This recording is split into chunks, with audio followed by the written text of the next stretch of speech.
of interest there, which we're going to really find a lot of cool stuff.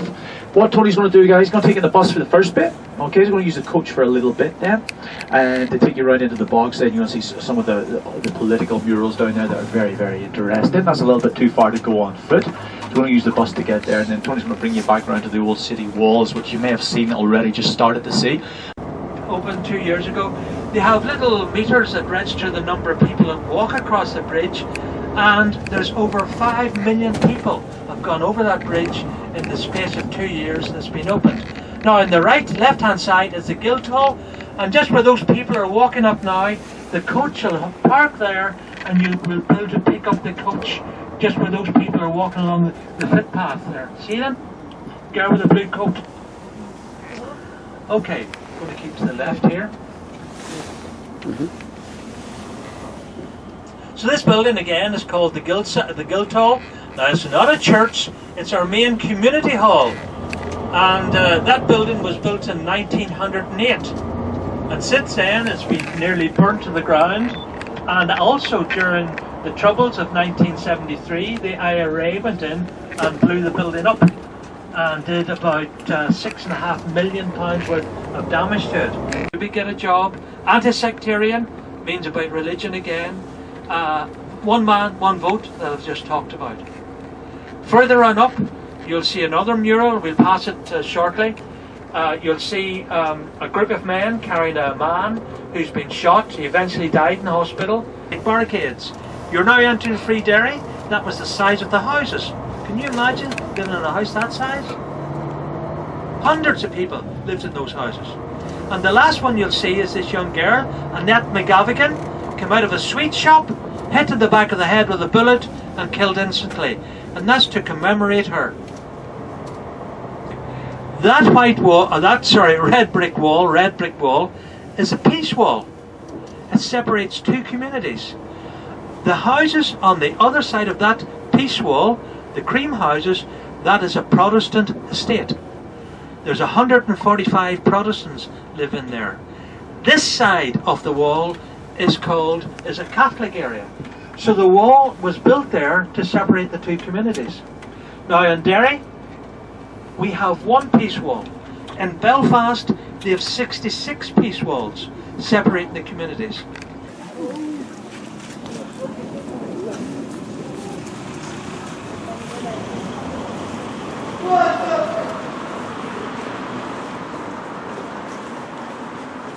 One time was an island where the River Foyle flowed down one side, you passed on the coach, and it flowed down on the bog side where we travelled along in the coach and made it into an island. And on top of this island there was oak trees growing, and the Irish for oak is Derry. So right away this island got its name called Derry. And there was people here that worshipped the oak trees, for example. They thought that they'd been here for thousands of years, and there were spirits in those oak trees which they bowed down and worshipped. And they had little symbols carved on the oak trees. They also touched the oak trees to get inspiration from them. So you know that saying, knock on wood? That's probably where that came from. Of those men who worshipped the oak trees, touching wood to get inspiration from them.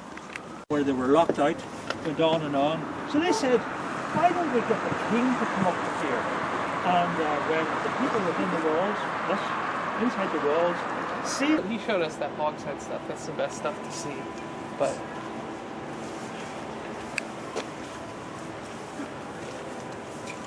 very cool. There's the Peace Bridge.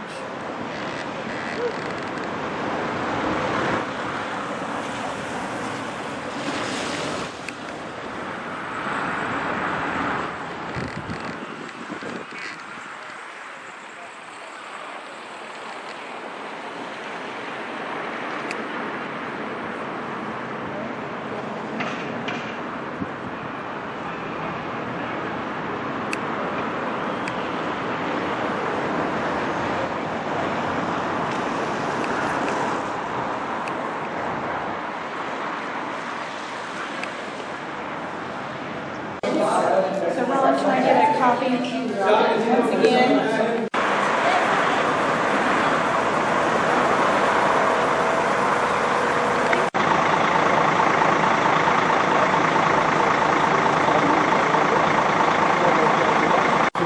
traditional music, and that's less traditional music.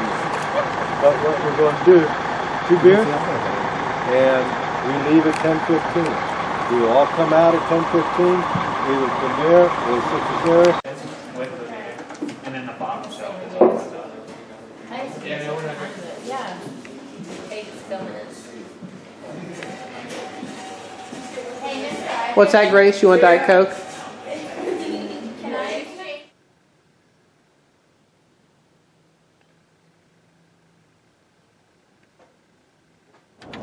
Do you want to hear 1, 2, 3, 4 in Irish? Ian, Daw, Tree, Cahar. Ian, Daw, Tree, Cahar. Cooey. That'll be 5. Totally different, isn't it? Totally different. 1, 2, 3, 4. Ian, Daw, Tree, Cahar. Different lingo, guys. Getting all the bags down. We're on the move. Biggest journey of the trip today, guys. It's about 210 miles down into Dublin. So it's quite important to get away nice and early. Getting your bags down, getting loaded up as ever. Tremendous work, everyone. So good for you. We're going to go to Belfast here first of all. Should get down to Belfast though around about 10:30. Once there, we'll take a break, hit the bathrooms, grab a juice or coffee, whatever we need. I'm going to take you for a little city tour, so that's going to be all on the coach pretty much. You're just going to sit back, relax, all on the coach, guys. And we'll take you around some of the nicest parts of Belfast city centre. This is going to be the second biggest in the whole of the island, guys. Dublin first, Belfast second, Cork third largest. Things from the 1700s and then especially into the 1800s with the growth of the linen industry. That was a big industry just here. So it was quite a small place until then, but it's massive growth into the 19th century, guys. All on their left hand side there, they're all warehouses now, but that used to be all part of the Belfast shipyard where they built the Titanic. So it was open, the Titanic's actually built in there. We'll show you a little bit closer. One is the Albert Clock. If you look left, guys, you get a nice view back down towards the Kiev Hill in the distance there. Let's go along here by the Customs House. 100 years ago, this is where all the ships would have come in and docked. And the captains would have declared their goods there to the Customs House and the officials in that building there on the right hand side. These days, the little square is used for a concert venue and all sorts of modern gigs take place over in here, contemporary music gigs, even Irish music, lots of stuff. You get Irish music in Belfast too. Remember the city's split, Catholic and Protestant, so sort of British and Irish, 50-50. So you've got all sorts, everyone mixes down in the city centre. That's a little square there, one of the oldest pubs in Belfast. Over there on the right, it's just unfortunately you're getting blocked by the trucks and cars. There's McHugh's, real old dockers pub, real nice. Now we're running alongside the River Lagan here, guys. We're going to cross over. We'll head towards the docks for the Titanic there, guys. Okay? Cranes. Oh, the cranes, they've been there since the 30s. You know, but those ones there, I mean, they replace them from time to time. The one closest to you is called Samson. The one further away is called Goliath. That's the nicknames of them. So you're in sort of the maritime quarter here, guys. There's a nomadic little ship in there. And that big centre there, guys, is the new Titanic Centre. We're thinking maybe getting you guys there, but it takes a long time to go through it, maybe next year's tour. But you see the height of the building there, guys? That's the height the Titanic was when it sat in the water. Okay, so the edges of that building are the exact height the Titanic would be as it sat at the dock there. Gives you an idea of the sheer size of it. But the redevelopment down in here, guys, this is all movie studios now on the left-hand side. Do you guys have that Game of Thrones in America? Game of Thrones, have you heard of it? Well, it's shot here. It's shot here in Belfast, about 20 miles up the coast. Now the football pitch down there is Glentoran's football pitch. See all the houses in there, guys, left-hand side. As far as you can see, Protestant housing. Okay, Protestant. Look at the flags, British flags. Okay, this is 100% a red, white, blue country. Okay. So if it was any other time of the year, or if there was any sort of tension in Belfast, there's no way I would bring it down here, guys, with our bus, first of all, with it's got southern plates. Okay, so it's a Cork bus, and plus we've got Celtic tours on the side of it. That would be seen as extremely inflammatory, and you know, the guys wouldn't be too happy. But it's a Monday morning, weekend's over. It's good a time as any to pop down here. Now you see on the left hand side, see the murals? UFF, Ulster Freedom Fighters, UDA, Ulster Defence Association, all around there.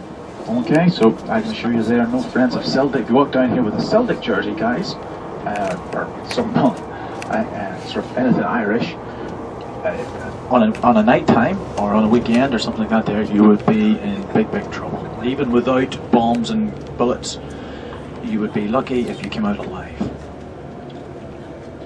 And for example, here's a club up here on the right hand side, Harland and Wolff Welders. Okay, just up here on the right. Now that's a sports club. So that's a sports club for obviously the workforce in the shipyard. And we would play for our university, and after matches you could get invited for sandwiches. So they would say, do you want to come for sandwiches? But none of us guys would ever go there, because I mean, probably nothing would have happened immediately after a match, but it's not a good place to have been about. And then you'll also see, look to the right hand side there, guys, East Belfast Remembers. They're all the ones who died for the Ulster Volunteers, Battle of the Somme 1916. Okay, so a mural, nothing wrong in that mural.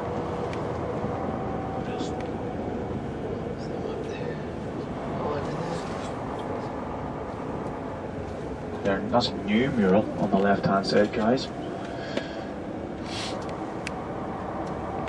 So that's looking to a better future. Well, it's nice to see that one. That's a good one. Usually they're a little bit more hostile. You'll see them in a moment here on the right hand side.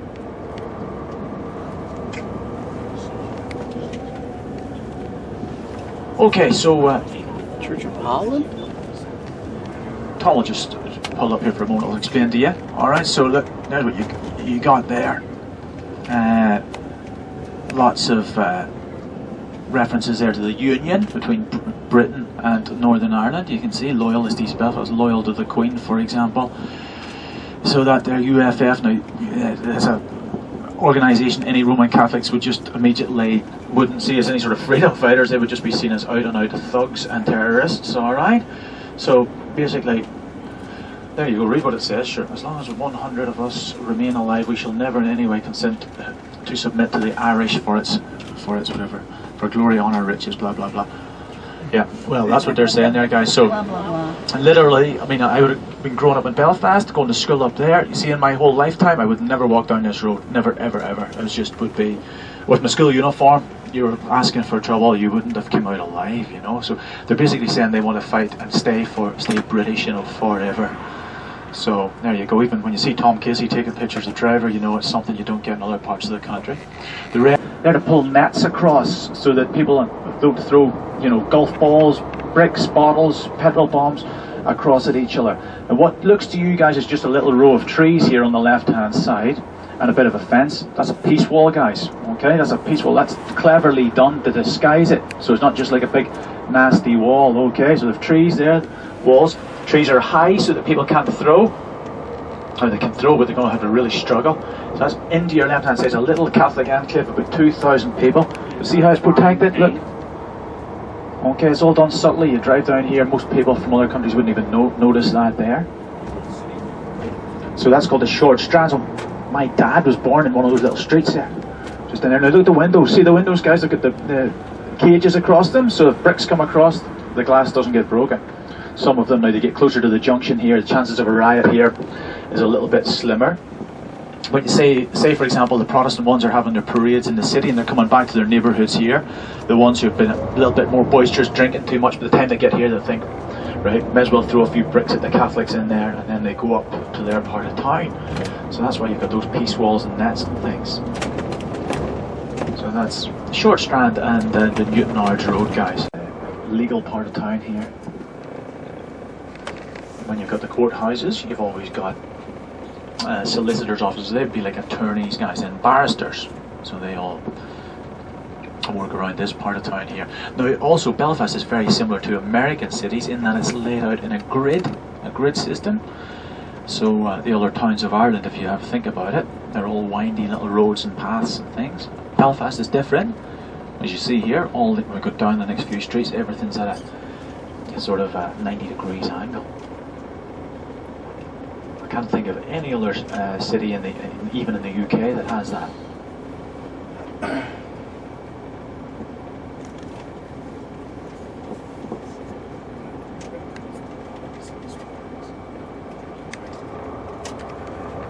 And that's a technical college, guys. So say you were on the left there, the Met. On the left hand side, this big building. Say you left school at your age, guys, you wanted to become, maybe, say, boys, you want to become plumbers or tradesmen, bricklayers, you know, you would do certain day work with local businesses and you would study in that building there as well. So it's a combined course. You're out doing the actual work and you'll be learning about it, a bit about it as well. For the girls, you know, the nursing colleges are located very close to the big hospitals, which again you'll see very shortly. So we're going to come out of town here, everyone. Now we've been sort of in the Protestant part. You're down in the city centre where everyone's mixing in together and all sort of life spirals out from. We'll take you up now to the Roman Catholic part and you'll see a couple of the Catholic murals. It's called the Mater Hospital. My school was tucked in just beside that there. One side it was British Army's camp, one side was a prison, and the other side was that hospital there. So we had to duck out of school early. And when we weren't supposed to, you'd always have to go through the hospital.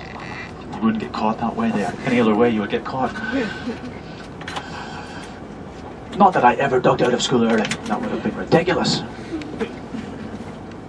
But we're really close to the city centre. One day the prisoners jumped out of the prison, I'm not kidding you. 36 of them escaped through our school. Down to the boys' toilets and the way into, well, they were all boys' toilets in our school, and way into North Belfast. And then eventually some of them made it as far as America. So that was the second most highly secure, allegedly, prison in Europe at the time. So now guys, look at these pictures here. West Belfast, there's guys out playing Gaelic. Alright, so it's on the left hand side. You'll see it's all the murals now, guys. There's the peace wall, right hand side as well. See the big fences? On the other side of that fence, guys, a real strong Protestant part called the Shankill Road. You can see the tops of the fences there, just above the houses on your right. So there'd be no interaction between one or the other.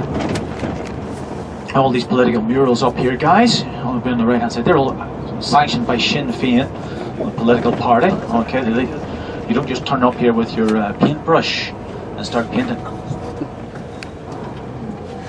Okay, so you'll see all sorts of different struggles, freedom struggles throughout the world there, guys. Let's have a little look. So there's Cuba being mentioned there.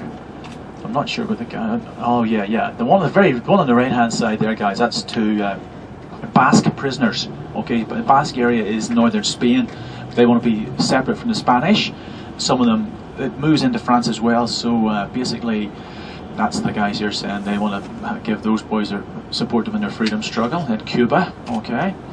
Next one, it looks back to the Declaration of Independence there, the Irish Republic. Moving along, let's have a look. It's just British soldiers on the streets through the 1970s and so on. Alright, so Falls Curfew, yeah. Right hand side there. Resistance brings freedom, as you can imagine. So these are all, that's just the Irish language one there directly in front of you. Okay, that one there, guys, is one done like Picasso's Guernica, the one that's very unusual there. Right, that's an old priest that died there, Father Alec, peacemaker, which is nice. Okay, so the one there, End British Internment of Irish Republicans, that would be Irish Republican splinter groups, guys. That would be, some guys would be still in behind bars. Most of them are released now at this stage. And this is the big one up here, guys. So it's all about, because the locals will see parallels between the situation in Israel and the situation over here, so that's why you've got there's a big softness for all the Palestinian prisoners, people living in Gaza, West Bank, you know, because it's fairly oppressive over there too. Brendan Hughes, there's one of the hunger strikers there on the right hand side. Okay, that boy there with the beard.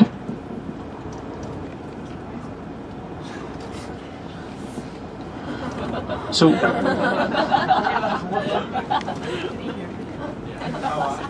yeah, there is a similarity with someone on board, someone very politically minded.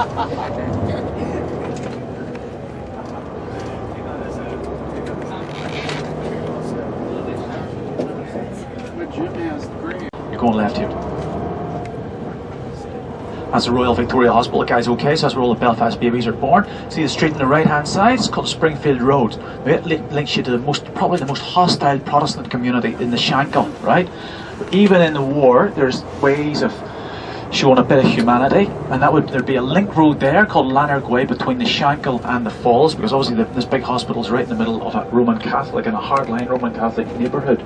But I mean, people up there get sick in the other community, babies need to be born and whatnot, and there was always like a corridor, a safety corridor, where if anyone needed hospital treatment, they'd get brought down without fear of attack on the way there. So on that junction was that very road, everyone. There's another Gaelic club on the left hand side. Well, all the Gaelic clubs are here, guys. All the Gaelic clubs are around here, but their pitches are away in the countryside. There's just no room for Gaelic football pitches in this part of the city. So this is all, again, still West Belfast, all Roman Catholic. Now you're moving back down towards the city centre again. We go in there, and it becomes mixed, a mixed zone again. Now, to you guys walking around the streets, you'll not be able to tell any different. If you look, little wee kids are all out playing. Everyone's the same colour skin. They all pretty much look the same. It's you have to live here for a while to know the areas that are safe and where it's not safe.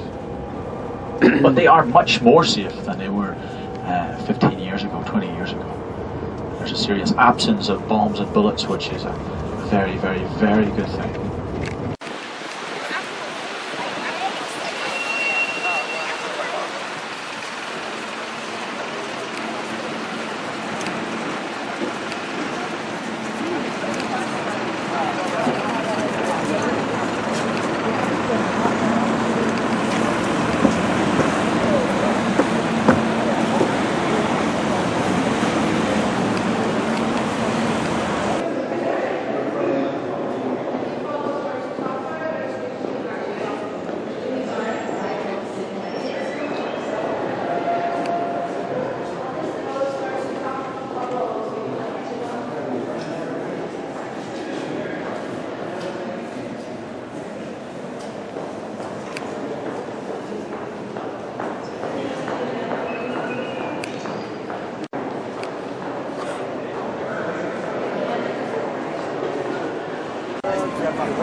Particular trip up to this part, guys, these are the counties you have been in, okay, just so you know. You've been in, out of 32 counties, these are the ones we visited or passed through. So Dublin, Wicklow, Kildare, Laois, Kilkenny, Tipperary, Cork, Kerry. This is all in the right order now, guys. Limerick, County Clare, Galway, Mayo, Leitrim, Sligo, Donegal, Derry, Antrim, Down. This is all in this afternoon now, since we left Belfast. County Down, County Armagh, Louth, L-O-U-T-H, County Meath, M-E-A-T-H, and finally back into Dublin. So that's pretty good. That's pretty good altogether. Well over 1,000 miles. We would estimate, looking at the map last night, like about 1,200 altogether. And that's pretty good going, guys.